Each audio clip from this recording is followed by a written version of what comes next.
Alamin natin ang update sa Quiapo Church mula sa Balitang Pambansa ni Audrey Goriseta ng PTV Live.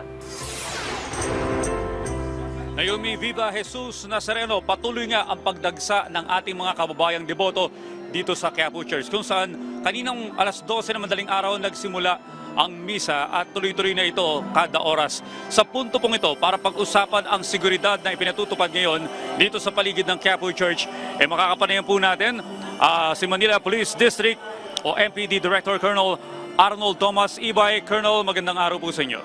So magandang araw din sa lahat ng mga nakasubaybay sa inyong programa.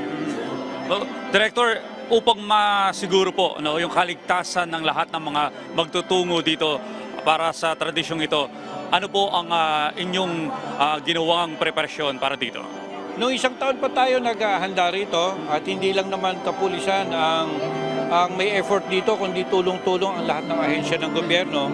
Ang kapulisan naman nagtalaga ng enough personnel together with the Armed Forces of the Philippines and other uniformed service. Umaabot po kami ng 14,500 just to ensure na magiging maayos itong trastasyon.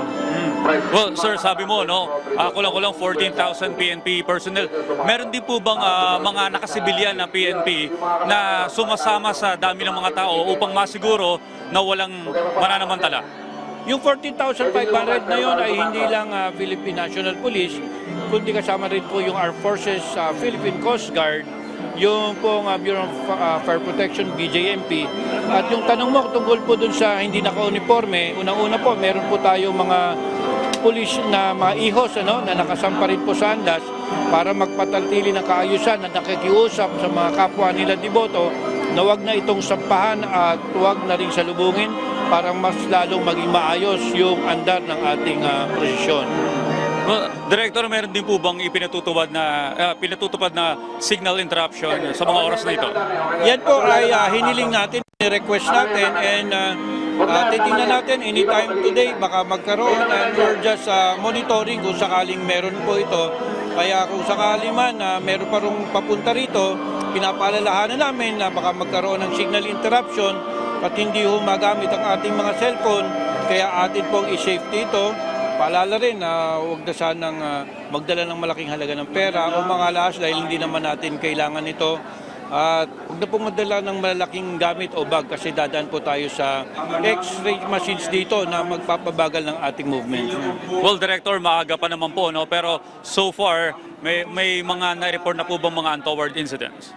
Hindi naman po mawawala yon. Wala lang akong exact data kung sa mga nasugatan o nagasgasan ng pa dahil mga deboto natin na sumasabay sa prosesyon ay nakayapak. Kaya patuloy tayo nakikiusap sa ating mga vendors na huwag dumikit sa mismong prosesyon. At sila na rin po ang maglinis kung may makita silang mga fishball sticks kasi ito ay makakasugat dahil nakayapak nga ang ating mga deboto. Well, Director, alam namin, abala kayo bilang panghuli na lamang po. Sir, ano po ang inyong payo sa ating mga kababayan na magtutungo pa lamang dito sa Quiapo Church? Yes, ang inyong kapulisan ay hindi lang nagbabantay at nagpapaalala rin na ang peace and order po ay responsibility ng lahat. Kaya mapagbatsak tayo kung sakaling meron tayong makitang kahinahinala, ay nakakalat naman ang ating mga kapulisan at pwede nilang lapitan upang aming ma-actionan. Alright, maraming salamat po sa inyong panahon at ang mga impormasyong ibinahagi sa amin ngayong umagang ito. Nakapanayam po natin si MPD Director Colonel Arnold Tomas Ibay.